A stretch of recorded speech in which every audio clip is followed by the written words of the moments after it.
It was a truly radical approach to fantasy world building. The core idea was that the game was designed without a predetermined, fixed storyline.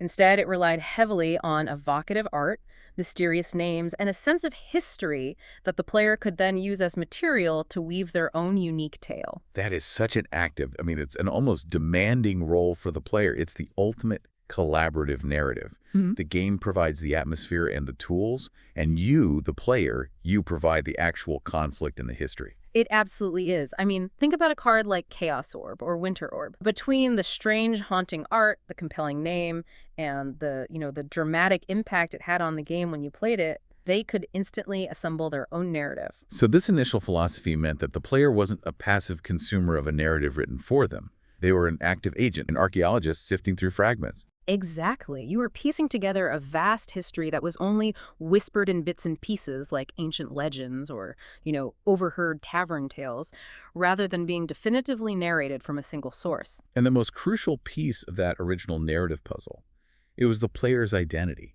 The game immediately established that you were a planeswalker, a supremely powerful mana-wielding entity battling other planeswalkers across the multiverse. You weren't controlling a wizard or a general. You were the supremely powerful, spell-casting being, summoning fantastic creatures to fight for you and hurling potent magic to win the conflict. That supreme interdimensional power, that was the foundational fantasy. That supreme identity is the linchpin of the entire original structure.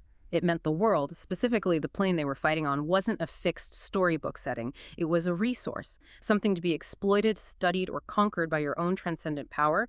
And that transition from the player to the planeswalker brings us directly to the original cosmology established in those foundational sets. The setting was truly vast. The entire collection of interconnected planes of reality was known collectively as Dominia the Multiverse. And the central vital hub in that sprawling collection of connected planes was Dominaria. Dominaria, right.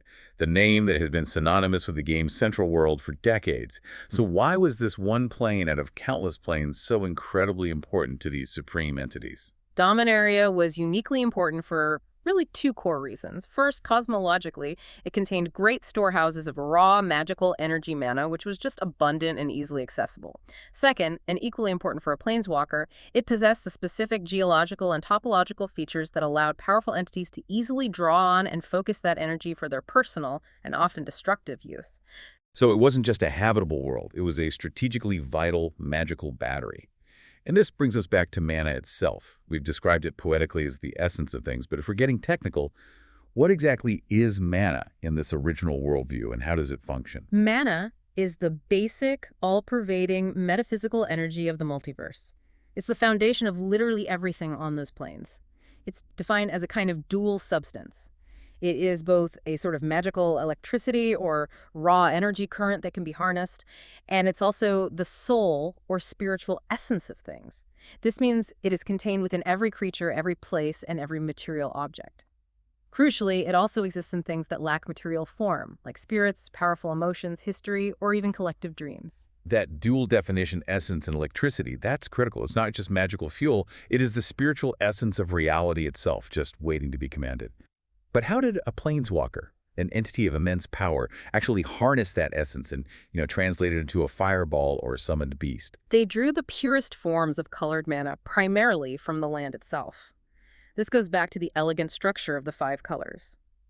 Islands generated the raw blue mana, swamps yielded the black, forests offered the green, mountains pulsed with the red, and the plains gave forth the white energy. The nature of the land defined the nature of the magic derived from it. And this is where the supreme power of the planeswalker comes in, because they weren't mere local hedge wizards who had to be standing on a specific spot to cast a lightning bolt. They had a massive advantage in how they drew that power. That's the key distinction. They utilized what was known as a mana bond, or tagging. A spellcaster, a planeswalker, would establish a deep, permanent metaphysical connection with a specific geographical area, often a vast tract of land. Once tagged, they could call forth the mana from that location from any physical distance across the entire plane. It means the battle isn't localized to a small field. It's about controlling vast global resources. If I tag a mountain range 1,000 miles away, I can draw the volatile red energy from it, even while I'm fighting in a swamp. Exactly. This capacity to circumvent physical distance, as long as you remained on the same plane as the land you had bonded with, gave the planeswalker an insurmountable advantage over local mages. Local mages were often tethered to immediate ley lines or specific power nexuses. Planeswalkers were global resource manipulators. This ability to tap into the essence of a plane and utilize that power to summon creatures and weave powerful magic is precisely what fundamentally distinguished them. The final and most critical difference, of course, was one simple innate ability: the capacity to travel between planes of reality across Dominia itself. So, if they could travel anywhere in the entire multiverse Dominia, why did they care so much about Dominaria specifically? Why were these supremely powerful beings constantly fighting these localized battles there? Dominaria was, as we established, uniquely dynamic and vibrant. It was a world teeming with life, energy, and opportunity. Planeswalkers were drawn there for reasons far beyond mere conquest. Some came to study its deep reserves of energy and its diverse biology, treating it as a vast, living, magical laboratory. Others came to trade, to build massive, unique structures, or to engage in intellectual debates. But the conflict must have been the biggest draw for the most powerful planeswalkers. Absolutely. The most powerful entities, those who engaged in the epic magical conflicts the game portrays, used Dominaria's vast resources to raise armies, conquer nations, and construct political or martial power bases from which to strike out against other planes. A centralized staging ground for interdimensional warfare, where the stakes were control over a world defined by its magical output. Precisely. Dominaria became the central location where they could test their might, apply their spells, and establish their influence before striking out against other worlds. Dominaria offered unparalleled opportunities for both constructive utilization and aggressive misuse. And the conflicts depicted in the game were simply ongoing struggles to define what shape that powerful world should take under their stewardship or their conquest. That establishes the perfect stage. The planeswalker protagonist in a vast, mana-rich cosmos, ready to fight. The 5-color identities, white, blue, black, red, green, each with its own distinct philosophy, goals, and 2 opposing colors. It's a structure so effective it essentially defines schools of magic for the modern era of fantasy world building. It is an incredibly elegant solution for structuring conflict and integrity. The color pie ensures that no single color can do everything. For instance, white gains strength from order and community but struggles with individualism and pure ambition. Blue excels at manipulation and knowledge but struggles with spontaneity and pure aggression. This inherent restriction creates balance. It is clear that the foundational lore of Alpha, Beta, and Unlimited wasn't handed down to the player.